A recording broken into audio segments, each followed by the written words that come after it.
At sa umagang ito, nais ko lamang ituloy ang ating pinag-usapan last na ako yung tumayo para mag-exhort sa inyo. At ang ating tinignan that time ay ang salita ng Panginoon na sinabi niya, ang ating title, In Him was life, in the life was the light of men. At ang ating subtitle ay Walk in the Light. At hindi natin napagbigyan ng pinag-usapan ang Walk in the Light. At ngunit nakita natin, itong subtitle ay ito'y para sa atin. Pero nakita natin ang mga talata na atin binasa sa Book of John na kung paano ang ating Panginoon ay siya'y lumakad at nakita natin ang kanyang paglakad ay paglakad sa liwanag. At siya narito sa sanlibutan ay pinatotohanan niya, sabi niya, ako ang ilaw ng sanlibutan. At ang sino man tumanggap sa akin ay ang tinanggap niya ay ang aking Ama. At kung ating babalikan ang ilang mga talata sa umagang ito bago tayo magpatuloy, at popokus naman tayo sa ating subtitle na Walk in the Light, at ang ating isang text na ginamit ang John 1:5. Pero bago tayo pumunta diyan ay atin muna balikan ang John 8:12. Panibago mag-share na Bible yung hawak. Pero ganyan pa man, salamat sa Panginoon. At sabi dito, John 8:12, sabi dito, muli nga nagsalita sa kaniya si Jesus na sinasabi, ako ang ilaw ng sanlibutan,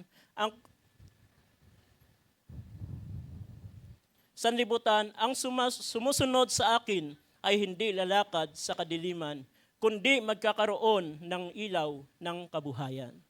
Atin makikita ang ating Panginoon at atin napukusan last ng ating i-share ang bagay na to. At nag-focus tayo kung saan ang Panginoon ay pinakita niya, sinabi niya, ako ang ilaw ng sanlibutan.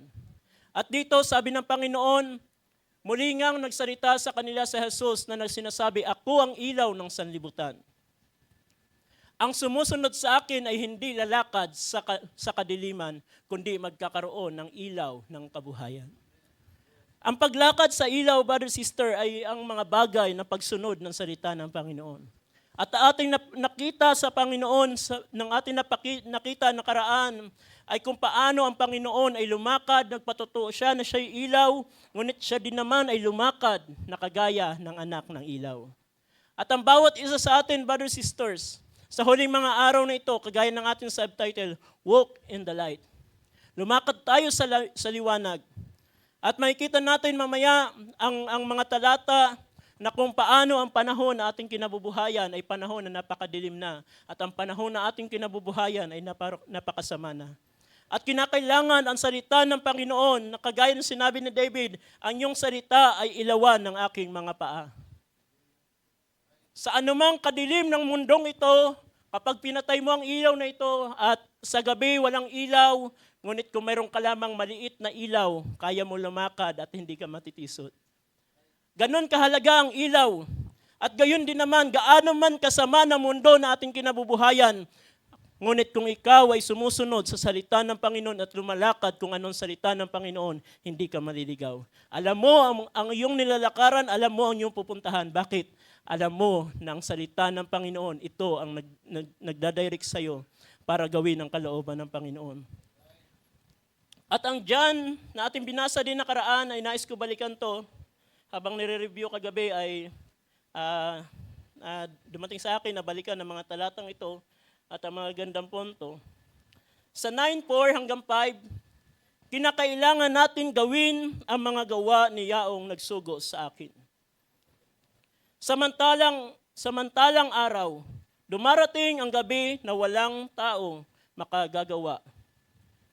May kita natin sa pahayag ng Panginoon, hanggat araw pa, magagawa mo ang lahat ng bagay. Di ba? Kapag ikaw nagtatrabaho at maraming bagay na ating tinatrabaho, mahirap magtrabaho na madilim. Dahil hindi mo lubos nakikita, lalo na kapag ang trabaho mo ay isang kinakailangan na maliwanag. Pero sabi niya, hanggat ang araw ay nariyan pa, kinakailangan nating gumawa. At ito ang ginawa ng ating Panginoon. Habang siya'y nasa sanlibutan, ang kanyang ginawa ay ginawa niya kung ano ang pinapagawa sa kanya ng Ama. Samantalang ako'y nasa sanlibutan, ako ang ilaw ng sanlibutan. Nung siya'y narito sa sanlibutan, siya ang ilaw, at ang sino man sumusunod sa kanya, ang mga apostol ay sumunod sa kanya, nakita nila kung paano gumawa ang Panginoon at kung paano siya namuhay at nakita ang mga gawa ng Panginoon. Kaya sabi ni Felipe, Panginoon, ipakita mo sa akin ang Ama. At sabi ng Panginoon, matagal mo na akong kasama, di mo pa nakikilala na ako at Ama ay isa. Kung hindi ka naniniwala na ang Ama ay nasa akin, maniwala ka sa aking mga gawa dahil ang aking gawa ay hindi sa akin sarili, kundi kung ano ay papahayag ng Ama. At sa huling mga araw na ito, brother, sister, kinakailangan natin lumakad hindi sa ating kalooban, kundi lumakad kung ano ang sinasabi ng salita ng Panginoon. At kung tayo lalakad sa ating sariling kagustuhan, kaparaanan, maaari tayo, hindi natin namamalayan, tayo pala ay papunta na sa paglakad sa kadiliman. Anong kadiliman yan? Hindi yan literal, kundi dalhin natin sa mga espiritual na bagay. Ang kadiliman ay ang paglakad mo sa iyong sarili. Dahil sabi ng Panginoon, hanggat ako'y nasa inyo, kung kayo'y manatili sa akin, kayo hindi lalakad sa kadiliman. At ang John 12:35, at bago natin puntahan ang 1 John at papatuloy natin, John 12:35, sabi dito,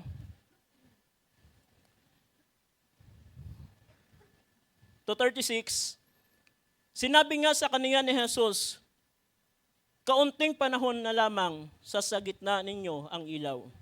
Kayo'y magsilakad samantalang nasa inyo ang ilaw upang huwag kayong abutin ng kadiliman. At nang lumakad sa kadiliman ay hindi nalalaman kung saan siya tutungo. Ano sabi ng Panginoon? Sinasabi nga sa kanila ni Jesus, kaunting panahon na lamang sa gitna ninyo ang ilaw. At sa ating panahon, hindi natin kasama ang Panginoon.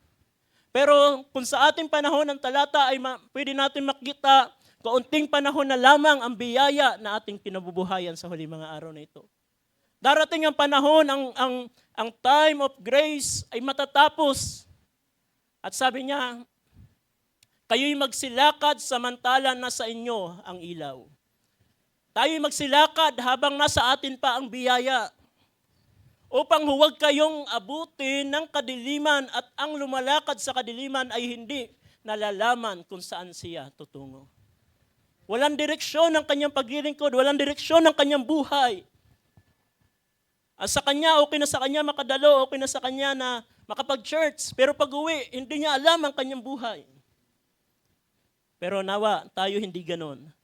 Ang mga salita na atin napapakinggan, ay ito'y magiging buhay sa atin at ito'y magiging gabay natin kahit man tayo wala sa gawain, nasa labas tayo, alam natin kung paano lumakad na kung ano ang salita ng Panginoon.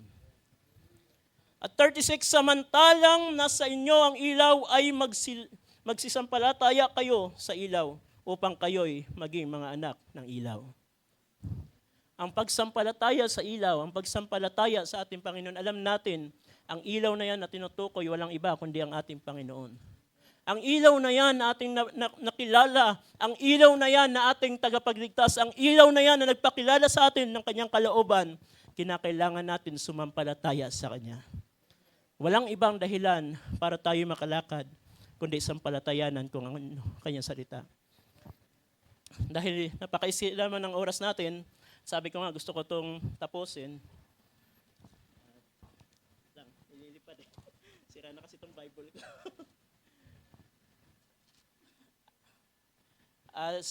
Siguro dito na magbasa para sa ating monitor. Ating buksan ang 1 John 1 John 1:5, sabi dito, kung ating titignan,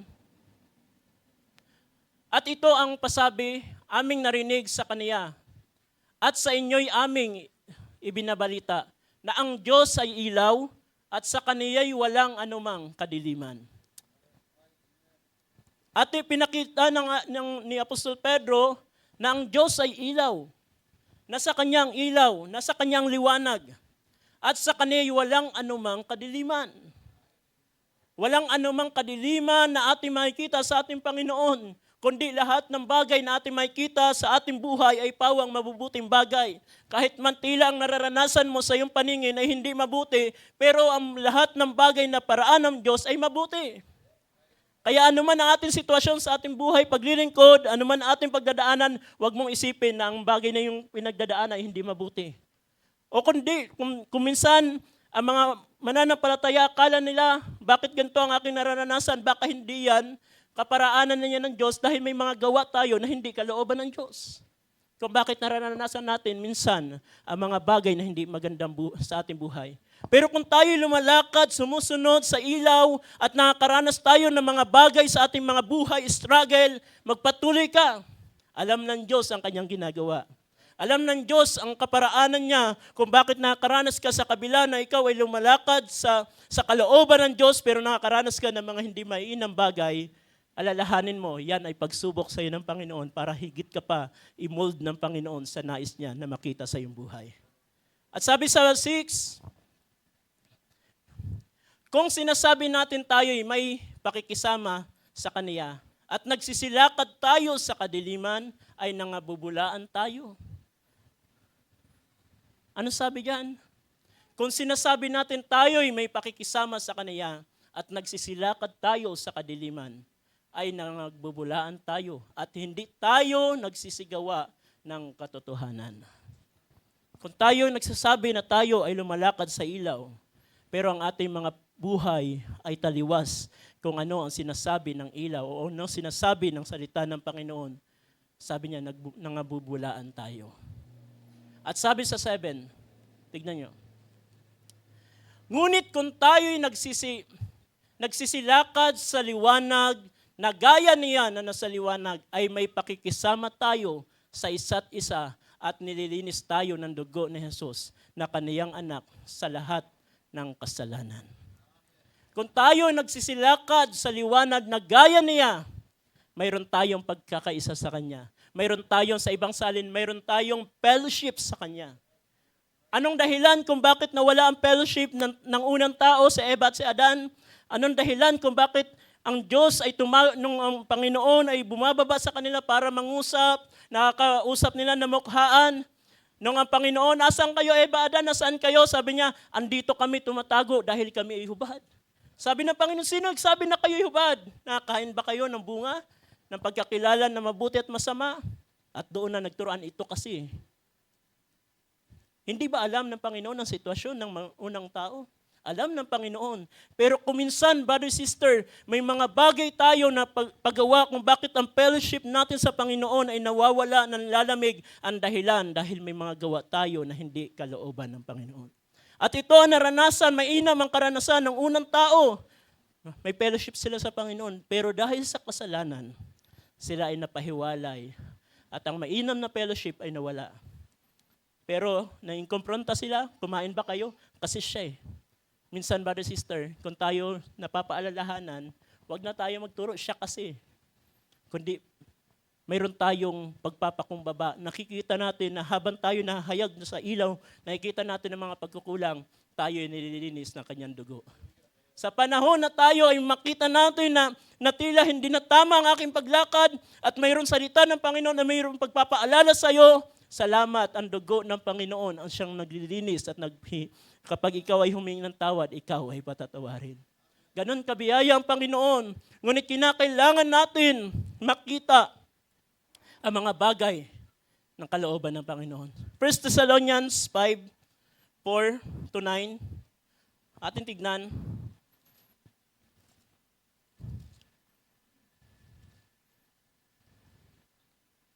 Sabi ito, ngunit kayo mga kapatid ay wala sa kadiliman upang sa araw na yaon ay masumpungan kayo gaya ng magnanakaw. Ano sabi diyan? Ngunit kayo mga kapatid, wala kayo sa kadiliman. Upang sa araw na yon ang mga masusumpungan na sinabi ng Panginoon, ang pagparito ng Panginoon ay kagaya ng magnanakaw. Pero ang kagaya na magnanakaw sa pagparito sa Panginoon sa kanila na mga lumalakad sa kadiliman, pero hindi sa kanila na mga lumalakad sa liwanag. Dahil ang pagparito ng Panginoon sa sanlibutan, ito'y kagaya ng magnanakaw, pero sa mga anak ng Diyos, ikanyang i-reveal ang oras ng kanyang pagparito. Kaya kinakailangan mo manatili sa ilaw. Sunod na verse sa 5. Sapagkat kayong lahat ay pawang mga anak ng kaliwanagan. Amen? Nandito ba mga anak ng kaliwanagan? At mga anak ng araw, tayo'y hindi ng kadiliman, ng kadiliman man. Hindi ng gabi ng kadiliman. Huwag nga tayo mga tulog gaya ng mga iba, kundi tayo'y mga puyat at mga pigil. Ano yung salita dyan, mga tulog? Lagi ka na lang gising? Kundi pinapakita dyan ang isang mananampalatayang tulog, hindi siya aware sa kanyang paligid. Walang kaibahan sa isang tao na lumalakad sa dilim, hindi niya nakikita ang mga bagay sa kanyang kapaligiran. Mamaya, makikita pa natin yan sa mga talata. Next verse, sa 8. Sapagkat ang nagtutulog, sa sunod sa 8, datapat palibhasay mga anak tayo ng araw, mga pigil tayo na isuot ang ating baluti ng pananampalataya. Brother, sister, mga anak ng liwanag, mga anak ng araw, mga anak ng Diyos, kinakailangan natin magpigil sa ating sarili. Sabi ni Brother Branham, the great enemy ay ang kanyang sarili. Hindi ang kaaway. Hindi mo sabihin ang kaaway kasi. Hindi, minsan ang ating sarili. Ang kaaway, wala yan magagawa sa buhay mo hanggat hindi mo pahintulutan. Ang sabi ni James, magpasakop kayo sa Diyos at salansangin nyo ang dyablo. Nasa ating sarili, paano salangsangin ang kaaway. Nasa ating sarili kung tayo magpapasakop sa Diyos o tayo magpapasakop sa kaaway. Kaya ang pagpipigil ay napakahalaga. At isuot nyo ang pananampalataya at ng pag-ibig at ang maging turbante ay ang pag-asa ng kaligtasan. Amen? Ang ating pag-asa ay ang kaligtasan na ating hinihintay. Last 9. Sapagkat tayo'y hindi itinalaga ng Diyos sa galit, kundi sa pagtatamo ng pagkaligtas sa pamamagitan ng ating Panginoong Jesucristo. Yan ang kalalagayan ng mga anak ng liwanag. Hindi tayo nakatalaga sa kapahamakan. Hindi tayo nakatalaga sa mga bagay na mararanasan ng sanlibutan. At napakinggan, mayroong scapegoat yung mga mananampalataya. Bago makaranas ang sanlibutang ito, ibubuhos ang hatol, ang mga anak ng Diyos nag-i-enjoy na doon kasama ang kanyang bridegroom. Hallelujah, mayroon pag-asa. Kaya ang pag-asa na ito, brother, sister, ano man ang sasapitin ng sanlibutan, ang pag-asa na yan ng kaligtasan na yung pinangako sa iyo hanggang sa kanyang pagparito, hawakan mo. Dahil yan ang magiging kagalakan mo habang naglilingkod sa Panginoon. 2 Corinthians, bilisan ko na lamang dahil pressure na yung oras. 2 Corinthians 6:14. Sabi ito, huwag kayong makipagpamatok ng kabila sa mga di nagsisisampalataya. Anong paalala ni Apostol Pablo sa Book of Corinthians? Huwag tayo makipamatok sa mga tao na hindi nagsisisampalataya. Sapagkat anong pakikisama mayroon ang katuwiran at kalikuan o anong pakikisama mayroon ang kaliwanagan sa kadiliman. Kaya brother, sister, kinakailangan na ang ating mga buhay ay hindi kagaya ng buhay ng sanlibutan. Tayo ay hindi kagaya ng mga tao na walang pananampalataya, walang pakialam sa gawain ng Panginoon, walang pakialam sa Diyos, basta sila, inuuna nila ang kanilang sarili. Ang tao ngayon nakapokus sa kanilang sarili. Sabi niya, lumayo kayo, huwag kayo makitulad yan. Anong pakikisa ng liwanag sa kadiliman? Hindi pwede magsama ang liwanag at dilim. Kapag pinatay mo ang ilaw na ito, ang kadiliman ay darating. Pero kapag binuksan mo ang ilaw, ang liwanag ang makikita at ang dilim ay tatakas. Kaya ang mga mananampalataya, hindi dapat tayo sa gawain na sa liwanag, kapag wala sa gawain na sa kadiliman. Sa gawain, maganda ang ating relasyon sa Panginoon, pero pagtapos ng gawain, kung sana-sana tayo, na tila hindi natin alam ang ating paglilingkod. Brother, sister, huwag tayong makipamatok sa hindi mananampalataya. Kahit man sa mga kabataan, kahit man sa ating mga nagugustuhan, huwag niyo ibigay ang inyong mga puso sa mga unbeliever. Maghanap kayo ng mga believer. Dahil anong pakikisama ang mayroon ang mananampalataya sa hindi mananampalataya? At kahit man tayo, brother sister, ang ating mga nakakasama sa mga trabaho, piliin natin. Sila ba ay nagiging mabuti? O sila ba ay nagkakaroon ng impluwensya sa atin? Vice versa. Dapat alam natin kung sino ang ating mga kinakasama. Sa next verse, tignan nyo. At anong pakikisama, pakikipagkasundo mayroon si Kristo kay Bilial? O anong bahagi mayroon ang sumasampalataya sa di sumasampalataya? Next. At anong pakikipagkaisa mayroon ang templo ng Diyos sa mga Diyos-Diyosan? Inisaysa ni Apostol Pablo ang dapat magiging kalagayan ng isang mananampalataya. Sapagkat tayo'y templo ng Diyos na buhay, gaya ng sabi ng Diyos, mananahan ako sa kanila at lalakad ako sa kanila. At ako'y magiging kanilang Diyos at sila'y magiging aking bayan. Ang purpose ng Diyos kung bakit gusto niya na huwag tayo makisama sa sanlibutan sa hindi sumasampalataya, hindi ibig sabihin, layuan mo na mga mahal mo sa buhay. Mahal mo yan sa buhay. Pero ang kanilang mga gawa, dapat hindi mo ginagawa. Alam mo ang limitasyon bilang mga anak ng Diyos. Ang dahilan, anong magkakaisa ng templo ng Diyos sa mga Diyos-Diyosan? At anong pakikiisa ng Diyos sa mga tao na lumalakad ng karnal sa mga lumalakad espiritual? Ang dahilan kung bakit gusto ng Diyos, ito'y sulat niya sa kanyang bayang Israel. At ito din ang paalala ng Apostol Pablo kahit sa ating kapanahunan dahil mayroong ganitong problema ang Book of Corinthians. Tignan niyo ang Book of Corinthians, nandyan ang lahat ng matitigas ang ulo. Pero nandyan ang mga paalala, sabi ng Apostol Pablo sa taas niyan, sinusulatan ko kayo parang kagaya ng isang ama. Ang dahilan kung bakit niya sinulat to, dahil sabi ng Diyos, gaya ng sinabi ng Diyos, mananahan ako sa kanila at lalakad ako sa kanila. Ito pala ang gusto ng Diyos. Gusto niya makasama ka niya.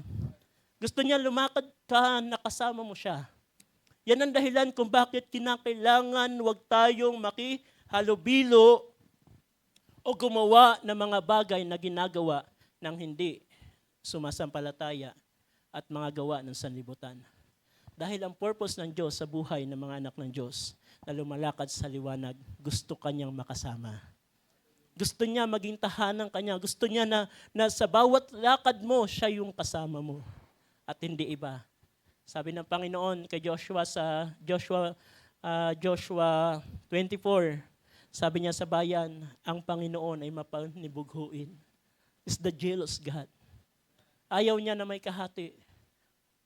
Ayaw niya na naglilingkod ka sa Kanya, in the same time, gumagawa ka ng mga bagay na hindi tama. Is the jealous God. Ayaw niya ng ganun.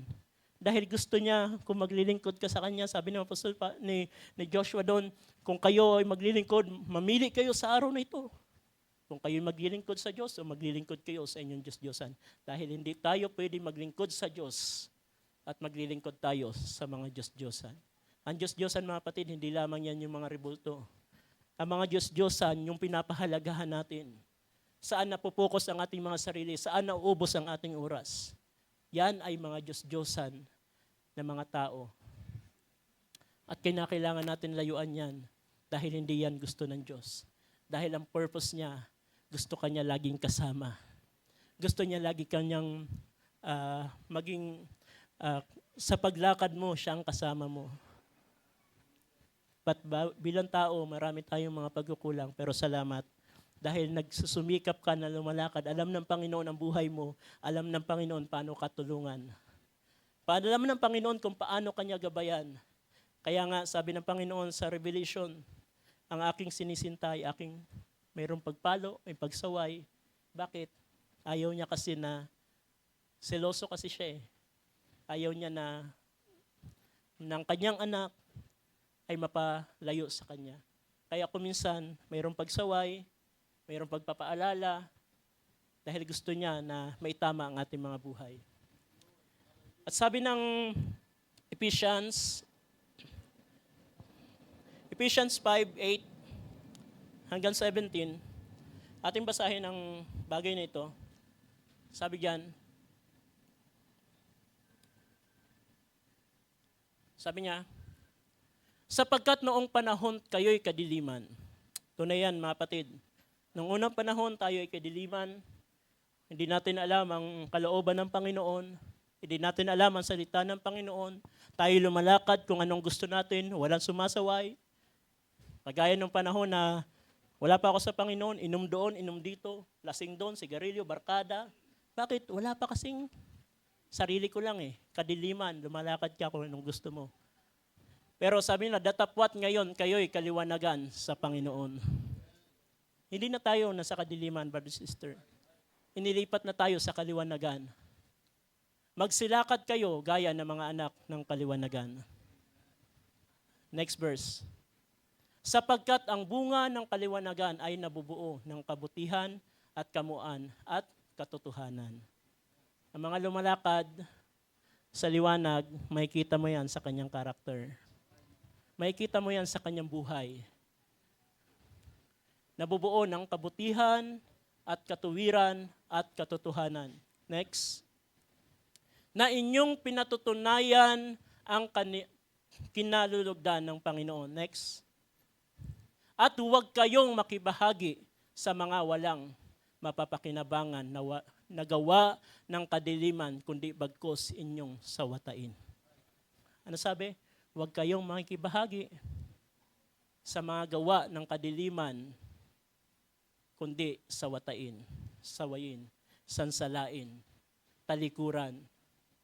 Ang mga gawa ng kadiliman, brother, sister, sabi diyan, huwag nating gawin. Kundi ang ating gawin kung ano ang salita ng Panginoon sa ating mga buhay. Next verse. Okay.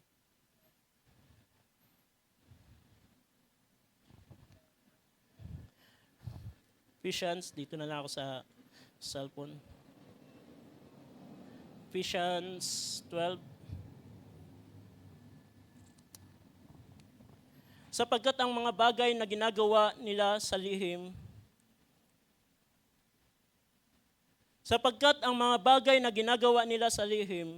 ay mahahalay na salitain man lamang.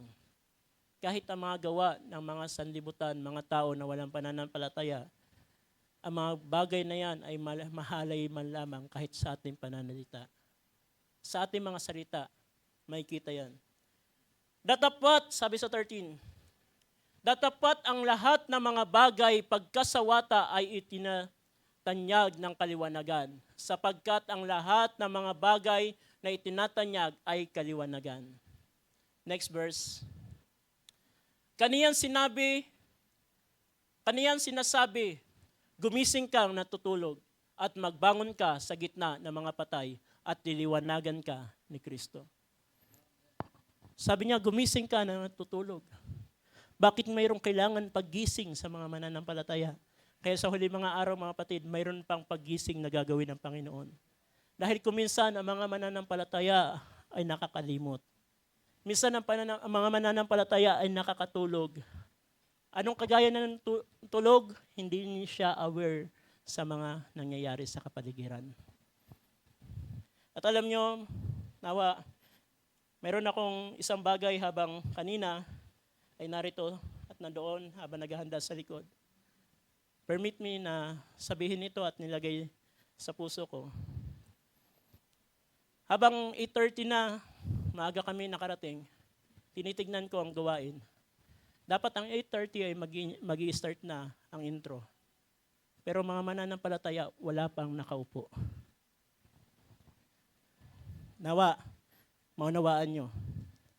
At ito ay dumating sa akin, minsan, brothers, sisters, paparoon na lamang tayo sa gawain, nasusunod pa rin yung gusto natin. Matuto tayo na tayo pumurta sa gawain, maglaan tayo ng pananalangin, pagbubulay-bulay, pagbabasa ng kasulatan. At minsan, kung tayo paparito, make sure nyo, kayo ay nakakain na. O kayo ay wala na kayong bibilin sa labas. Dahil habang andito ako kanina, sabi ko, ito ay pagpapaalala bilang mga kapatid nyo na inilagay ito sa akin.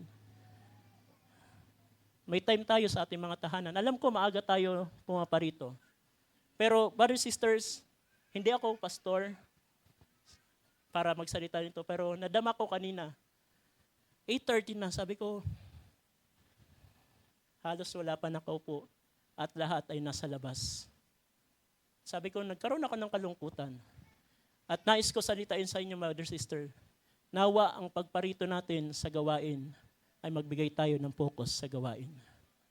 Kung tayo nandito na sa loob ng gawain at alam natin ng oras ay nasa oras na, maging aware kayo. Dapat alam natin.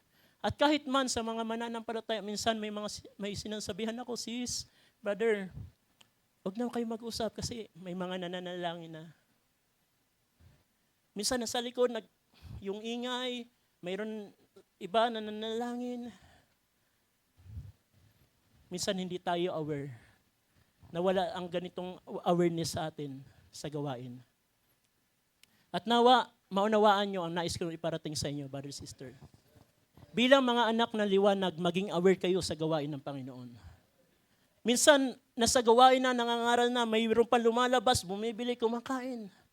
At dama ko ang kalungkutan na ito. Maging aware tayo sa gawain ng Panginoon. Naalala ko ang ganitong problem. Alam yan, noong panahon sa San Pedro, pagdating ng gawain, punta ka las Atelota, kakain. Ang ginawa ni pastor, ilock ang gate para wala na makalabas. Sa atin, daming bilihin sa labas. Pero brother, sister, pinarito mo, hindi ang mga bilihin sa labas, pinarito natin gawain ng Panginoon. Maglaan ka ng gawain sa Panginoon, maglaan ka. Kapag andito ka, manalangin ka, magbasa ka. Siguraduhin nyo na bago tayo umalis sa ating mga tahanan, nakakain na tayo. Para sa pagpunta natin sa gawain, may panahon tayo para i-prepare ang ating mga puso. Mga musician, wala pa man ang gawain ng Panginoon, di pa nag-i-start, magpasimula tayo na tumugtog ng mga solemn. I-pulse ang lyrics habang ang iba na nanalangin, ang iba umaawit. Sumasamba na sa Panginoon. Gaano kaganda bago mag-start ang gawain, handang-handa ka na para magpuri sa Panginoon. Minsan ito ay nagkukulang sa atin at di natin nababantayan. Nawa maging aware tayo sa gawain. Kung naghihantay tayo ng pagkilos ng Panginoon, be aware sa kapaligiran. May mga bata sa likod. Hayaan nyo muna sa nanay. Pagtapos ng gawain, sige. Nandiyan yung mga maliliit na bata, mga cute na bata. Sige, kargahin nyo pagtapos ng gawain. Pero sa panahon ng oras ng gawain, mag-isti ka muna sa upuan mo. Maglaan ka ng pananalangin. Maglaan ka ng pagbabasa. Dahil yan ay paghahanda sa gawain ng Panginoon. Nawa, sabi ng iba, wala kasing oras kinakailangan lang ang time management. At nawa, ang ganitong bagay na nilagay sa akin, hindi makasakit sa iba, kundi ito'y matutunan natin paano pahalagahan bago magsimula ang gawain ng Panginoon. At ganun ang sinasabi, gumising kayo ng tutulog. Dahil kuminsan, dahil hindi natin napapansin, ang ganitong bagay parang naging normal na lang. Pero yung maliit na lingkod, pinadama ito kanina habang nasa likod. Hindi ko alam, ito yung paksa ko, habang nasa likod ako, habang tinitignan ko ang harap, sabi ko, nilagay ito sa aking puso. Kung kayo ay magtatampo sa akin, wala akong magagawa. Gusto ko lamang salitain. Pero sabi na Apostol Pablo sa Corinthians, noon nagsasalita ako gaya ng bata, nagdaramdam ako gaya ng bata. Pero nung ako ay dumating na sa gulang, hindi na ako nagdaramdam kagaya ng bata. Kundi ang mga pagpapaalala sa atin, huwag natin damdamin, kundi ito'y maging inspirasyon sa atin para mabago ang mga bagay na dapat natin maging routine sa gawain ng Panginoon. Hindi ito gawain ng tao, gawain ito ng Panginoon. Kaya i-respect natin ang gawain ng Panginoon. Maglaan tayo ng panahon para sa Panginoon. Mabigat to sa akin, brother, sister, habang sinasalita. Pero wala akong magagawa. Nadama ko to kanina. At nawa, nakatulong ang bagay nito para sa ating gawain. Sabi niyan, gumising ka. natutulog at magbangon ka sa gitna ng mga patay at liliwanagan ka ni Kristo. Ang paggising ay hindi sapat. Sabi sa mga pangaral, may mga nagigising pero ayaw bumangon. Ano yung pagbangon? Pag-aksyon, paggawa. Huwag ka lamang napakinggan mo. Okay, tulog na ulit ako. Kundi mayroong pagbangon, mayroong paglakad. Sa bagay na napakinggan mo, kinakailangan natin mag-aksyon. Itama kung may mga pagkakamali. At liliwanagan ka ni Kristo. Ito napakaganda. Kahit man mga anak ng Diyos, minsan nakakatulog tayo, nanghihina tayo, nagkukulang tayo, pero mayroong pagbangon, mayroong paggising, mayroong pagbangon, at mayroong pagliliwanag muli ni Kristo. Dami ng panahon sa ating mga buhay na gusto na natin tumalikod. Naalala ko ang aking buhay nung panahon na dumating ako sa dumadalo, pero yung puso ko, alam ko na backslider ako. Hanggang nangangaral si Pastor Nick, ikaw, dati ginagamit ka ng Panginoon, nandito ka, gumagawa ka, pero nandyan ka nakaupo. Yung daliri, nakaturo sa akin, biglang tululuha ko na hindi ko nalaman. Pero yung pala ang paggising ng Panginoon, ang turning point ng buhay ko. Hindi dahilan sa mananampalataya ka na, hindi na tayo nakakaranas ng mga panlalamig kahinaan. Pero salamat sa panahon nang nagdi-desire ka, ang Diyos ay kumakatagpo kahit man sa mga simpleng mga lingkod ng Panginoon. At doon ay muli ka na nililiwanagan at doon nagkakaroon muli ng desire ang puso mo para magpatuloy sa paglilingkod sa Panginoon. Datapat ang lahat ng mga bagay pagkasawata. Sabi diyan sa 15, mag-ingat nga kayong lubos kung paano kayo lumakad. Huwag gaya ng mga mangmang, kundi gaya ng marurunong. Mayroong pagising at mayroong pagpapaalala si Apostol Pablo na huwag tayo lumakad na kagaya ng mangmang. Ano ba mangmang? Hindi niya alam, hindi siya aware sa kapaligiran. Hindi siya aware sa mga bagay na nangyayari sa kanyang kapaligiran. Na inyong samantalahin ang panahon sapagkat ang mga araw ay masasama. Kaya huwag kayong maging mga mangmang, kundi unawain ninyo kung ano ang kalooban ng Panginoon. Redeeming the time. The time is evil. Samantalahin natin ang panahon na ating kinabubuhayan dahil narito ang kasamaan ay lumalagi. Ano sabi ng 1 Peter? Ang dyablo ay kagayang ng leon na umuungal. Naghahantay siya ng pagkakataon para masila ang kanyang mga anak. Kaya kung hindi tayo magiging mapagbantay, maaari tayo mapalihiwalay at mapalayo sa Panginoon. Pero brothers and sisters, kinakailangan natin samantalahin. Kaya huwag kayong maging mga mangmang, kundi unawain ninyo kung ano ang kalooban ng Panginoon. At huwag kayong magsipaglasing ng alak na kinaroonan ng kaguluhan, kundi kayo'y mga puspos ng Espiritu. Ito ang magiging kalagayan ng bawat isa.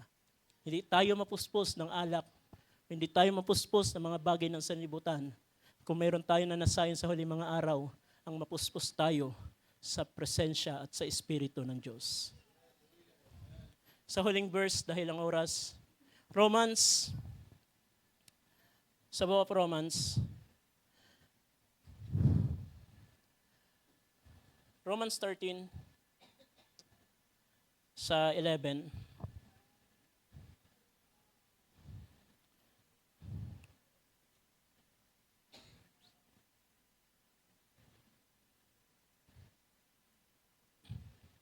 sabi diyan, at ito'y yamang nakikilala ang panahon na ngayoy kapanahunan ng magsigising. Ito'y panahon ng paggising, brother, sister. Magsigising kayo sa pagkakatulog. Kung may mga bagay man na tila ang ating paglilingkod ay tila wala ng kagalakan, sign yan na ikaw ay tulog. Kung ang ating paglilingkod ay hindi tayo aware sa panahon, sa kapaligiran natin na pinamumuhayan, yan ay sign na unti-unti ka na nakakatulog. Pero ano sabi yan ni Apostol Pablo? Ito'y panahon ng paggising sa pagkakatulog. Sapagkat ngayon ay lalong malapit na sa atin ang kaligtasan kaysa nang tayo'y magsisampalataya ng una. Matagal na salita yan ni Apostol Pablo, gaano pa sa ating kapanahunan ngayon. Ang salita na yan ay matagal na nasulat na Apostol Pablo, pero kung mayroon higit na mas malapit, ito yung panahon natin. Ito yung panahon na kung saan ninasa ng mga alagad. Ninasa ni Brother Branham. Sabi niya kung mayroon man siyang ibig na nais niya mabuhay, ay nanasayin niya ang araw na ito dahil ang gusto niya makita na mukhaan ng Panginoon. Pero hindi siya pinahintulutan. Pero tayo ng mga nabubuhay na pinahintulutan ng Panginoon, huwag tayo maging kampante. Tayo gumising, tayo lumakad, tayo bumalik kung ano ang salita ng Panginoon. At sabi sa 12, ang gabi ay totoong malalim. Ang araw ay malapit na, iwaksingan natin ang mga gawa ng kadiliman at ating isakbat ang mga sandata ng kaliwanagan. Nais kong basahin yan sa ISB kung mayroon. Ay Easy English. Sa Easy English, sabi ito, the night is far gone. Tama ba? Easy English, sabi ito, the night has nearly finished, and the day is almost here. Sabi niya, the night has nearly finished, and the day is almost here. Ang gabi ay malapit na matapos. Alam natin to sa ating napakinggan ang watch na kung saan tayo na ay naroon sa pagbubukan liwayway. Ito'y panahon ng pagbabalik ng Panginoon. Sabi ito, So we must stop doing the things that belong to the dark. Huwag tayo stop, ihinto na ang mga gawa na naroon sa kadiliman. Instead, we must prepare and serve like soldiers who are ready to fight in the light. Alam nyo na nakuha ang attention ko sa last verse na yan. Instead, we must prepare ourselves. Na ihanda natin ang ating mga sarili na kagaya ng sundalo who are ready to fight in the light. Na kagaya ng sundalo, handa makipaglaban sa liwanag. Na tila ba, ang liwanag, bakit mo kakalabanin? Kundi, brother sister, ang dumating sa akin habang binabasang ito, ang pananatili sa liwanag ay maraming pakikipagbaka. Kaya kinakailangan mo maging ready, maging handa, maging prepare, kagaya ng sundalo, na handa mo ipaglaban, ipagbaka ang katatayuan mo sa liwanag dahil ang kaaway ay gusto ka alisin dyan. Maraming mga ginagawa ang kaaway para i-divert ang ating mga kaisipan sa mga bagay na mundong ito, pero kinakailangan mo tumayo at makipagbaka sa liwanag na ating tinanggap. Dahil maraming mga nagpasimula sa pananampalataya, ngunit sila ay bumalik sa kadiliman. Pero ikaw, brother, sister, tayo na nagpatuloy, tulungan tayo ng biyaya ng Panginoon na makapanatili tayo sa liwanag ng salita ng Panginoon. Maraming mga trials, maraming mga bagay na pagdadaanan. Sa unahan pa, maraming mga pagsubok. Kung ngayon may maraming kaguluhan sa politika, napakagulo, yan ay pasimula lamang. Sabi ng Brother Branham, bago dumating ang Panginoon, kahit man ang mananampalataya ay hindi makakatakas sa mga suliranin na mararanasan ng sanlibutan, pero manatili ka, ipagbaka mo yung bagay na tanggap mo sa Panginoon. Tayuan mo yan dahil isang araw, yan ay magbibigay sa iyo ng higit na kagalakan sa panahon na yon. Sabi diyan, hallelujah, maging ready tayo na kagaya ng sundalo, magsisakbat tayo ng magsilakad tayong mahinhin gaya ng sa araw. Huwag sa katakawan at paglalasing. Huwag sa kalibugan at sa kahalayan. Huwag sa mga pagkakaalit at pagkakainggitan. Dapat, brother, sister, wala na yan sa mga mananampalataya. Wala nang pagkakagalit, mga tampuhan, pagkakainggitan. Kapag ang isa napuna, ang isa pinupuri, yung isa naman nagtatampo. Ano man ang gawin mo sa Panginoon, di ka man mapansin sa ginagawa mo sa ministry mo, Panginoon, magpatuloy ka, hindi mo ginagawa sa tao, ang ginagawa mo sa Panginoon. Kung ang iba ay walang panahon, kung ang iba hindi nagbibigay ng panahon ng focus, hindi sila nagbibigay ng mga bagay na hindi mainam, nagpatuloy ka. Gawin mo ang lahat ng bagay para sa Panginoon, hindi para sa tao. Di ka man mapansin sa maliit na kaloob na binigay sa iyo ng Panginoon, pero pansin na pansin yan ng Panginoon. Malaking spotlight ka sa Panginoon. Alam ng Panginoon ang ginagawa mo. Kaya ang mga bagay, magsisakbat tayo ng mahinhin, gaya ng sa araw. Huwag sa katakawan at paglalasing. Huwag sa kalibugan at sa kahalayan. huwag sa mga pagkakaalit at pagkakainggitan. Brother, sister, huwag ka mainggit sa iyong kapatid kung pinagpapala. Huwag ka mainggit sa kapatid kung inaangat siya ng Panginoon, magpasalamat ka. Gawin mo siyang halimpro. Sabi ni Apostol Pablo, turalan niya ako. Gusto ko kayo maging gaya ko. Kung may mga bagay na pinagpapala ng Panginoon, kung may mga tao na inaangat ng Panginoon, purihin mo ang Panginoon at sabihin mo, isang araw ako din ay gagawin ng Panginoon yan. Manatili ka, maliit na bagay na yan, manatili ka dyan. Pakita mo sa Panginoon yung sincerity mo sa bagay na yan. Huwag ka magkaroon ng damdamin. Naiinggit ako sa Kanya. Alam niyo, mayroong mabuting pagiging mainggit.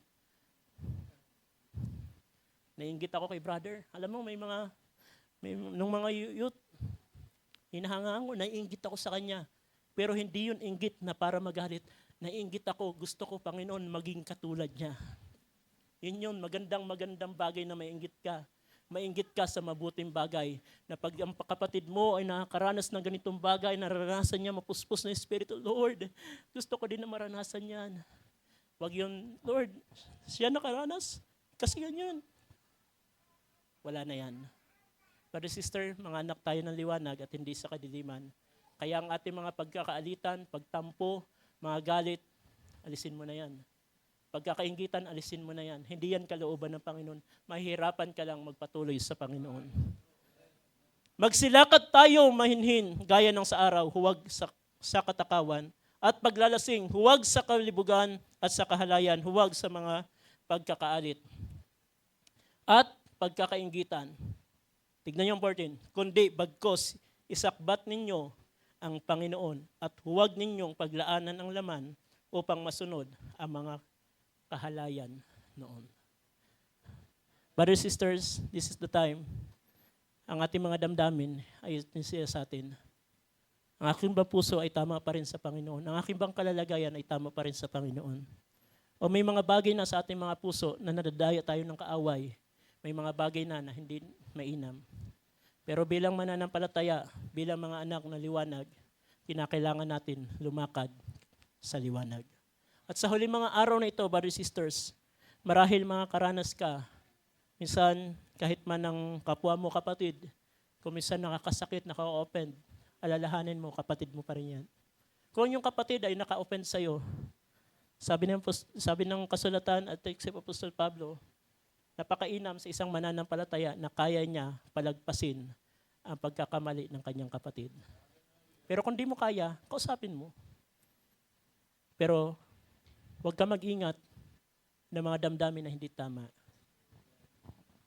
Tiyakin natin ang ating mga puso ay tama sa Panginoon at alam ng Panginoon kung paano kanya i-bless.